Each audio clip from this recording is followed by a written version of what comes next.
Thank you so much, Brett. Such a pleasure having you here on the Well, podcast. well, thank you for inviting me. It's great to be here. Pleasure. So, Brett, how was the conference? How did that go for you? The The future conference, is mindful. the future is mindful. The time is now. It was great. Oh my gosh, we had such a great time. We had some fabulous speakers and the panels and the participation and the people who showed up. They were just kind of going, "Oh, this is such a great experience for them." We used a platform that let people kind of socialize, and we just got great feedback around that. And so we left. We were tired after the end of 2 days, of course, but it was just an amazing experience all in all. So we were very, very happy with the outcome. I'm sure when people come together, the kind of energy that gets generated in a conference, and especially when you're talking about something which is as soulful as mindfulness, Mm-hmm. I'm sure it's a community coming together, it's a tribe coming together and creating a new future for each other.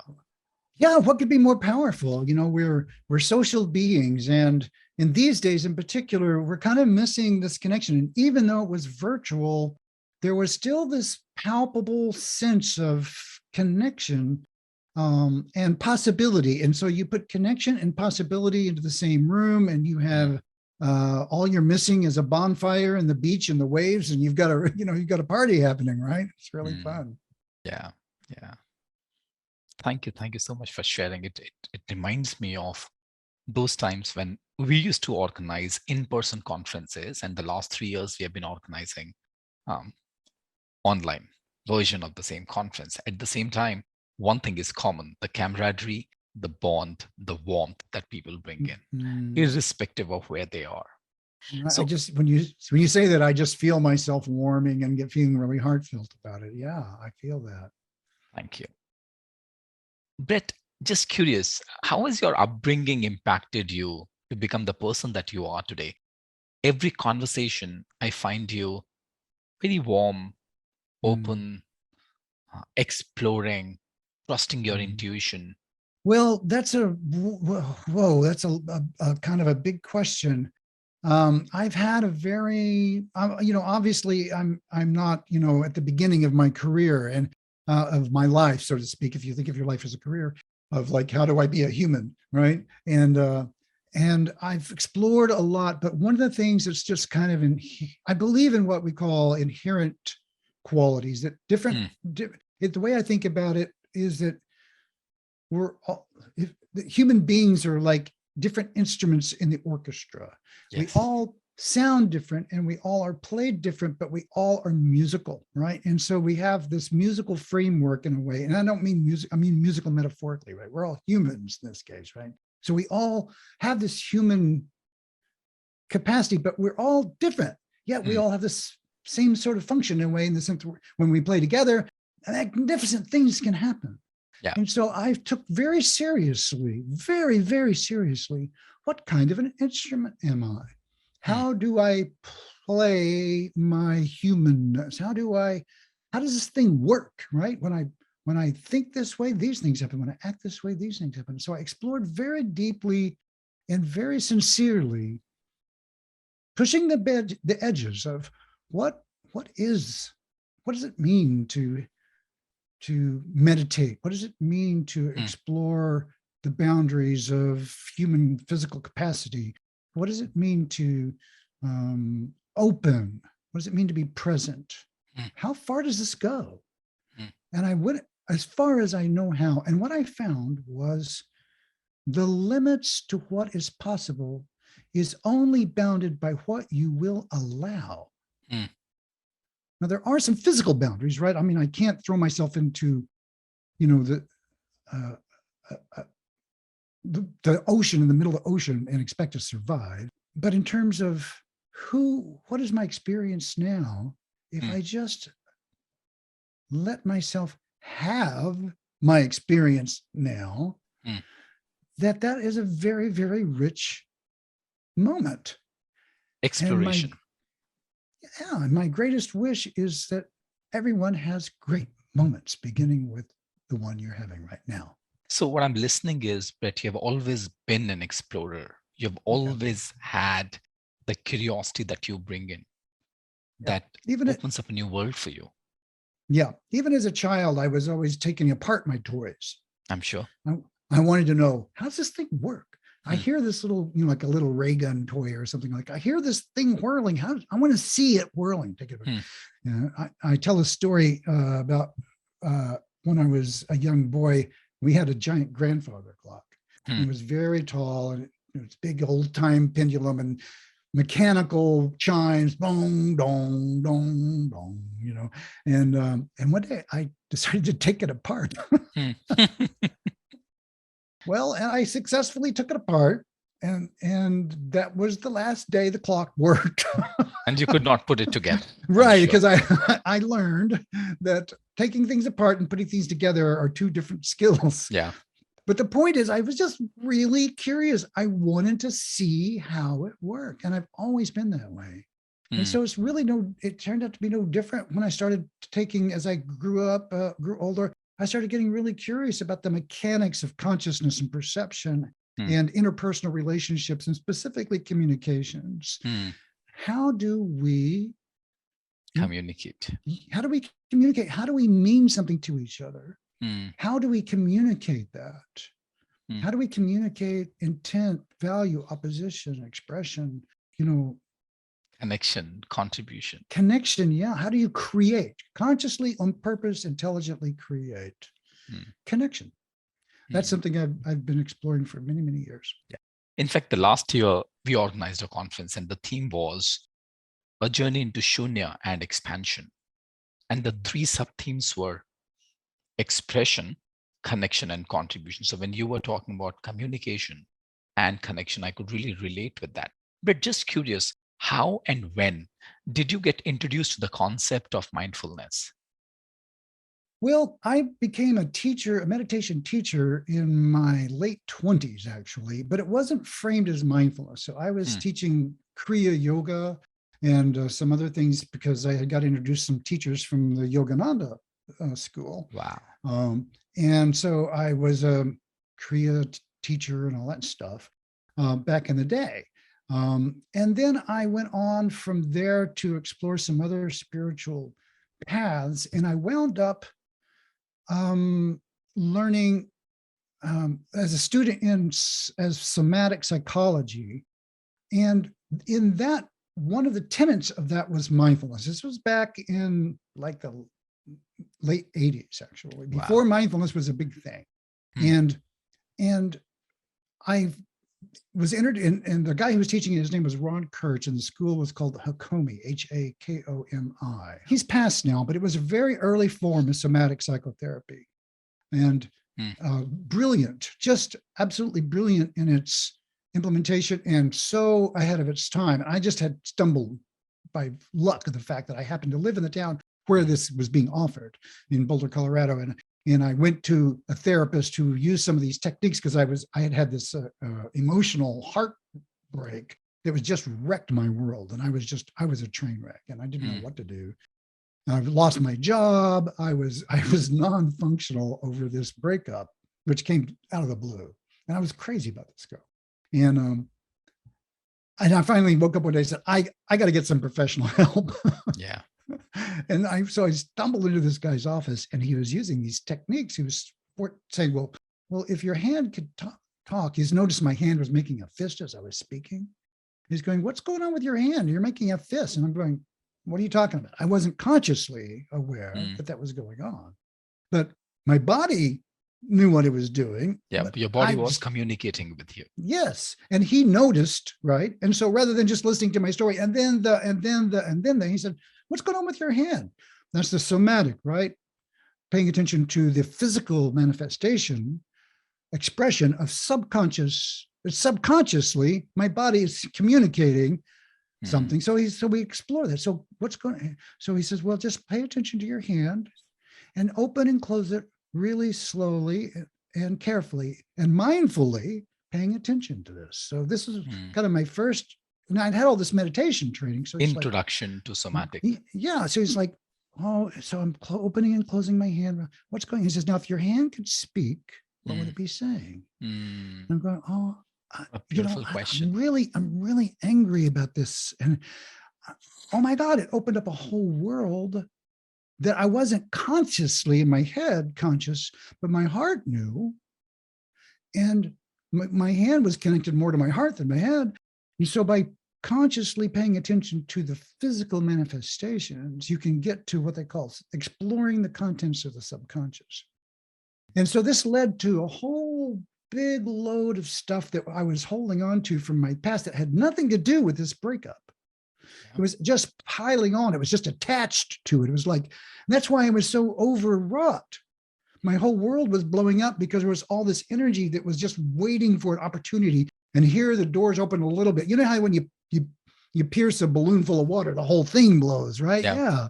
It's like Yeah. there's the puncture, that's the breakup, but then it's like, whoa, where did all this energy come from? All this. So I really, really got in touch with a lot of very healing. Yeah.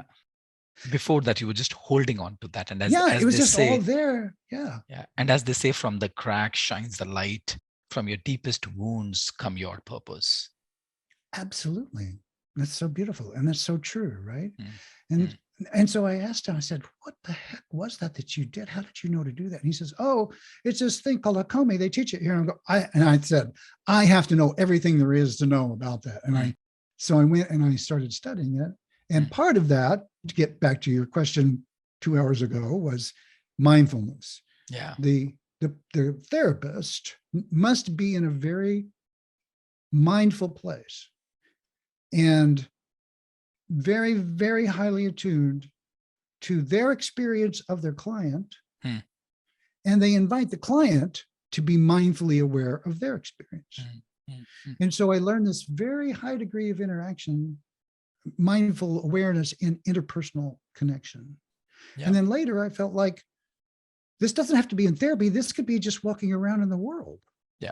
And so I'm trying to teach all the same schools. Excuse me, in fact, go ahead. Would love to understand the impact of mindfulness on interpersonal relationships. Before that, would love to double click on something that you spoke about last time. You mentioned that you've always been in technology, right? Just curious, because technology requires a lot of left brain. And the kind of work that you are doing, it's very holistic in nature. So how was it for you to transition from a technical background, dealing with servers, dealing with cybersecurity, to the space of coaching, mindfulness? How was that transition for you? Well, I like that question a lot. It's I guess what I want to say is that I feel like part of my kind of like we were talking about core, who you are at your core. I'm kind of a foot in both worlds sort of guy. I have a foot in this technical understanding of mindfulness, like how it affects your brain. How does intuition arise? How does your nervous system actually bring decisions to your awareness? So technically, what does mindfulness do for? How do you practice it and how do you implement it? And then also this more, I would call it meta awareness, where I'm just kind of bringing in the whole and allowing for the non-technical experience of like, what's my soul experience of this person? You know, what lights me up and what connects me to beauty, love, peace, harmony, interpersonal connection, the resonance of that. So I'm interested in both. What are the technical capacity? So what's the technical capacity of empathy, right? How does that actually work mechanically? And then also, how do I talk about it? And how do I inspire that in others? Beautiful. Let's double click on what we were speaking about. So what's the impact of mindfulness on interpersonal relationship? When you spoke about love, empathy, peace, connection, how does that show up? In interpersonal connection? Yeah, the mindfulness, the impact of mindfulness on interpersonal connections and relationships. Well, you know, the John Kabat-Zinn definition of mindfulness is, it starts with on purpose, right? So it shows up because you make it show up. You decide, I am going to be present. So when you I'm talking to somebody and I decide I'm going to be present. I'm going to let myself notice the experience I am having of this other person. And what I call up and down, this is a technical phrase, up and down the stack. So in technology, there's the thing called a stack, and it starts with the physical layer, right? And it goes up into the application layer, which is like your brain, right? That's the TCP network stack. Well, there's a corollary in human beings. It's kind of like there's the physical layer. What does it feel like for me physically to be talking to this person? So, for example, a gigantic, burly man walks in the room and goes, "Hey, Brett, how's it going?" Okay, I am going to have a physical response to that. Now, maybe that scares me. Maybe I like it. I don't know. But I can pay attention to what is my somatic experience. I want to back up, or I want to go, "Oh man, this guy looks like a ton of fun." I don't know, but I'm going to pay attention to that. So that's one way it shows up. There's the physical. And So then there's the emotional awareness part that you're talking about, right? Awareness of my own body, the way my soma, right? Soma is responding to this voice. Yes. Right? Is responding to the height, the body structure of the person that I'm interacting with. So many things. Height, body structure, race, sex, gender affiliation, clothes, the rate at which they speak, the words that they choose, the tonal inflection. "How's it going, Brett? How you doing?" Versus, "How's it going, Brett? How you doing?" Would have Same two different guy, responses. same body, two completely different messages, right? Two completely different impact. All of that, the brain is assimilating and assigning value to, meaning to, so fast that you don't even notice it. Yeah. Unless you are consciously aware of, unless on purpose you're bringing mindfulness. Yes. And then what happens is something so amazing and so incredible. You see so big in terms of, let me ask you another question. So a big guy walks in the room like that. He's like, and I can feeling this, but what happens if I think, what's it like to be this guy or this woman? What's it like to walk around in a gigantic body who's big and loud, and that's who you are your whole life? Do you imagine that people say things to you like, "Well, you're too big," or "You're too loud. Could you just calm down?" Or "Could you just be more careful?" Do you imagine that a guy like gets that kind of message? I think maybe so, but I don't know. But that's the kinds of questions that go off in me. Right. And so I begin to wonder, what's it like for that person? Somebody walks in who's really demure, like typically a woman that came in, very tiny little voice and doesn't really speak up much. And I just want to like make space and say, like, I'm going to listen to you with every fiber of my being, because I want you to know that I'm hearing you. Love it. So Love it. Right. Yeah. And this is possible only when you are mindful of your own self and the impact that you're having on to others. And that's where it's totally in alignment to the definition of mindfulness. So, Britt, the world is talking about great resignation. And you are an expert to bring mindfulness in organizations. What do you think? What are organizations doing to adopt mindfulness, especially when we are talking about great resignation? Well, that is a gigantic conversation right now. Organizations are I think, more seriously than ever before, looking at how they can reinvent themselves very quickly. To become more than just machines that make money, but become places that empower the people that work with them. So instead of being, you work for us, and I know this is something you're deeply aligned with, you work with us, right? And we need to pay attention, maybe for the first time in a really serious way, how to create an organization where people can be people and not just job functions. So things like happiness become a metric rather than, how many widgets did we sell? And they're taking this very seriously, because people are quitting in massive numbers jobs that are not providing a meaningful connection to people. Precisely. Hmm. And so it's like people are requiring now, they're saying, I'm sorry, but this is necessary as a condition of employment for me, that I feel like my work is not toxic. Hmm. Yeah, yeah, yeah. So Hmm. businesses are getting the message, whether or not they want to. And the interesting thing about it is that they're realizing that if they're going to be competitive in the future, Mm-hmm. this is something they have to do. Hmm. They can't remain to be competitive, if you will, Hmm. because all their competitors are going to be offering better workplaces. Hmm. And so they're all very much investing in a big way, spending lots of money on how to become better organizations. Hmm. That's where the And so, organizations are moving towards. yeah, Yeah. they're really seriously trying to figure this out. Hmm. And so they're spending on it. They're hiring organizations to come in and teach mindfulness.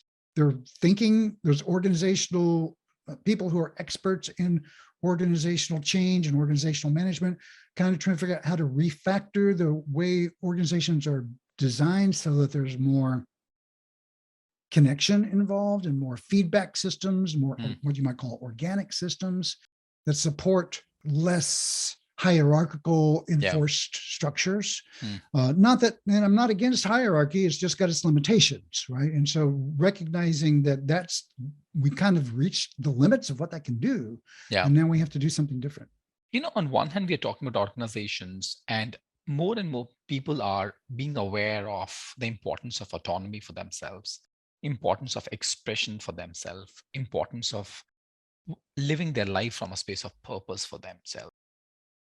In the book Drive, Daniel Pink spoke about autonomy, mastery, and purpose. Now, Mhm. but at the same time, there's so much research has already been done around the importance of mindfulness and the impact that it can have on an individual.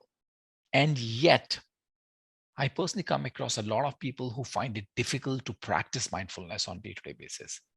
Yeah. What do you think? What is the hurdle? What comes in the way of putting that into practice?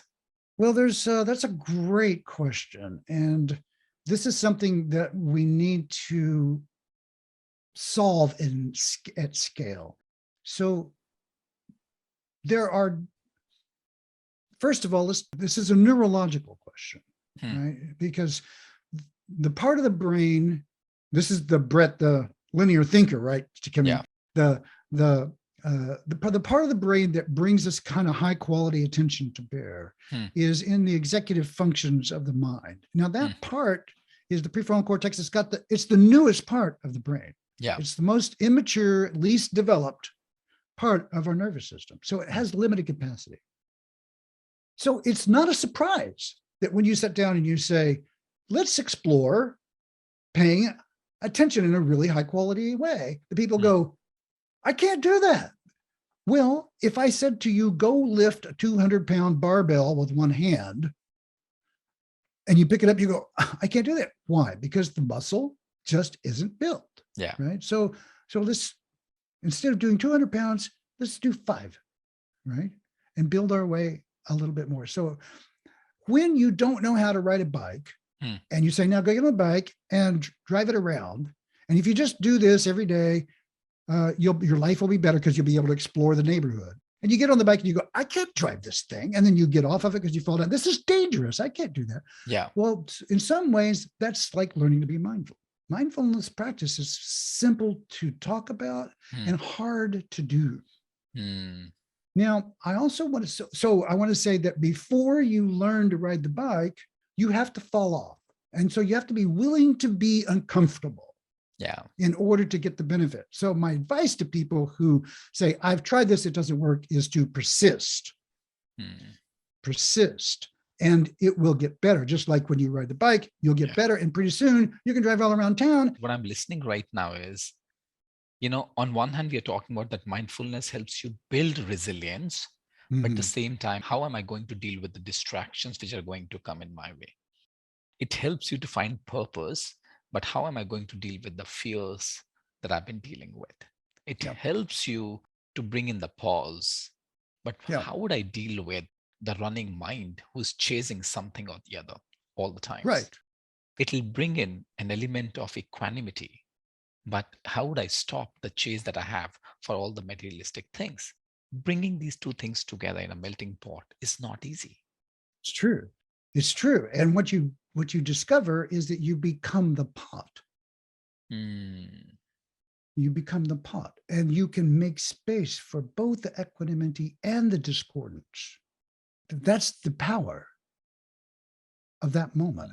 I am someone who has discord. I have all these worries. Yes, that is so. You just accept the truth of your experience. You don't. So what you said, how do I deal with what you just note, I have all this. I have all these concerns. I have these worries. I have these problems. I say, yes, I do. I accept the truth of it. That doesn't mean that you're okay with it. It's just Hmm. accepting the truth of it. Hmm. Because wishing it were different, going, well, I don't like it, the fact that my mind knows so. Great. Does that change it? No. Do you want it to be different? Maybe so. Well, then just sit Hmm. down. Notice my mind is bouncing around. Ah, it's true. My mind bounces around. The moment you notice that, you become mindful. Hmm. Hmm. The very moment you notice it, that's magic. Hmm. That is absolute pure magic. That's the moment that executive function comes online. Yeah. Yeah. Yeah. That's you have just lifted. So one of the things that people say, oh, I can't do this very well. I'm noticing that my mind is bouncing around. Hmm. Oh, wow, that's great. You have enough mindfulness to notice that that is so. Yeah. I can actually connect with that because one of my teachers, Dr. Marilyn Atkins, from where I've learned everything around coaching, she used to tell me, notice what you notice. Yes, exactly Notice so. where your attention is going. Now, revisit your intentions. And as I was just listening to you, her voice was resonating in my ears. Notice what you notice. Notice That's right. where your attention is going. Yeah. Notice, revisit your intentions. Mhm. Britt, what according to you are the possible practices that might help an individual to build mindfulness as a practice and be more mindful in the moment? Yeah. So I love the question because there's a part two to the bicycle story, and it leans very well into this. Yeah.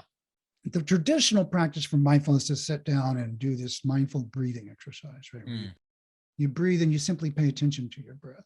mm, And that can go a lot of ways. There's a lot of different ways, and there's body scan meditations and open awareness, and all of those are great. But there are some people, because your question to what do you say to people who say that this doesn't work for mm, them? There are some people that doesn't work for, that it would work if they could do it. They're just not neurologically wired up for it. mm, So, and I just want to say blessings to you. That doesn't mean that there isn't a way, right? mm, So one of the practices that I teach, and I love this practice, is what I call enlightenment by 1,000 yummy moments. mm, And what it means is simply to notice what lights you up. mm. This is one of the first teachings in my practice.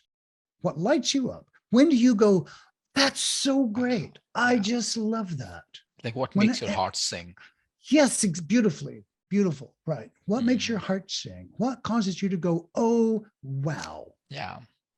Because in that moment, are you worried about what to do next? Are you thinking about how No. much money you're going to make? Are you worried about what someone said to you? Mm, No. That is a perfect moment of presence. mm, Your, your mind goes completely blank, right, in that moment. There's this, ah, now, once you've noticed that you're having one of those moments, and here's the mindful part, you notice that you're having it, you decide to stay there for about an extra 3 or 4 seconds mm, on purpose in the moment. John Kabat-Zinn's definition, deciding on purpose in the moment and no judgment, right? So mm, I look up in this, this is one of my 100 times a day practices. Look up in the sky, see a cloud. Wow. So amazing. I mm, love the sky. So incredible. Notice I'm having a wow. Now, I don't make it a big deal. I don't go, I must have a spiritual experience. I'm connected to Maha Parinirvana.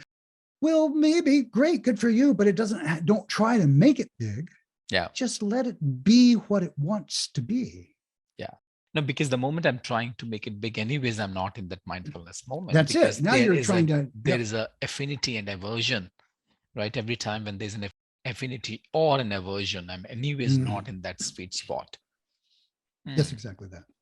So you're just noticing what lights you up. It can be a face. It can be your children. It can be your lover. It can be a dog. It can be a cat. It can be a song. It can be a cloud, a flower. There's beauty, a mountain. There's beauty everywhere. And all you have to do is see it and let yourself be present for that experience as an elegant mindfulness practice. Then someone walks in the room and you've done this 400 times in the last 3 weeks. What are you going to notice? What lights you up about other people? Notice, now part 2 of this is begin to notice when other people light up. Right? So you're talking to somebody says, oh, you know, I went to see this movie and it was just so great. Right then, here's the somatic, right? Just so they're bringing their hands together, they're open, their face opens up, their voice changes. That is what they call neurologically a limbic state shift. They're telling you a thing, they're going, suddenly they're in this moment of amazingness. And what do you do as a mindful communicator? You notice that. You're being fully present for the other person. Yeah. And a part of you resonates with it going, oh yeah, I've had moments like that. And here's the magic. Here's the communication part. You just name it. You just say, that sounds like it was really great. Yeah. And they go, yeah, it was. And what you've done is a little service. You've helped them ground a little more in the wow of that moment. And you've demonstrated that you're paying attention. Yeah. Yeah. And you're letting go of the walls that you had unconsciously. Invisible walls between you and the other person. You experience oneness in that moment because you become a part of their world. Yeah.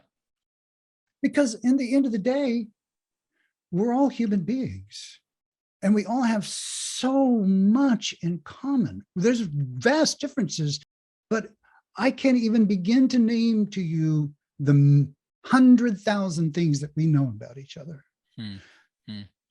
It's amazing. We all know what it's like to be sick. We all know what it's like to be hungry. We all know what it's like to be a being that is so helpless that if somebody didn't take care of you, you would die. Yeah. Yeah. You know, that brings me when you're talking about, we all get sick. We all know what it feels to operate from A space or B space. Just curious. And that's the last question, Brett. I'm sure you come across people specifically in your close circle, in your family or in your friends. And I know there's a bit of judgment there as well. So please bear with me. Okay. When you know that they are not operating from a space of awareness and they are allowing their past patterns, their fears and their insecurities or their ability to project their insecurities onto you, they're operating from that space. Sure. How do you deal with that and how do you maintain that equanimity, that mindfulness with them, and yet assist them in their journey to build more awareness? Wow. I mean, isn't that the question of how do we build a world that works for us at a bigger scale in a bigger way? Yeah.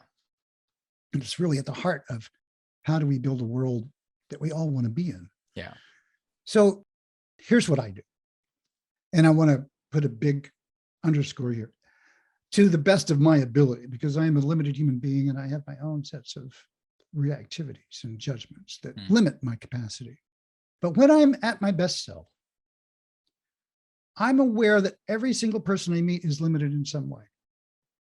I also have a belief, because I did all this training in somatic psychotherapy, that if you really, if we could talk about this in some depth at some time, everybody does what they do for a reason. Now, unconscious or not, whether the behavior is good or bad. If you ask someone why they're doing something, they can tell you why. Yeah. And a very valid right? reason for that. Right. So Some or the now that other does, need is getting met. and even in very extremely negative behaviors, Hmm. there's a yes inside to Hmm. get to it, right? Somehow they get to a yes. Now I can get really curious about what that is. Hmm. How did they get to that? If I'm in a therapeutic relationship and I don't do therapy, but I do coaching, but I get curious about what is it that how are they organized in such a way that this is a yes for them? Yeah. Now it might not be healthy, but still that's what they got to, Yeah. right? So the task then begins to help them examine the chain of reasoning and The see if way maybe they're they would come. organizing.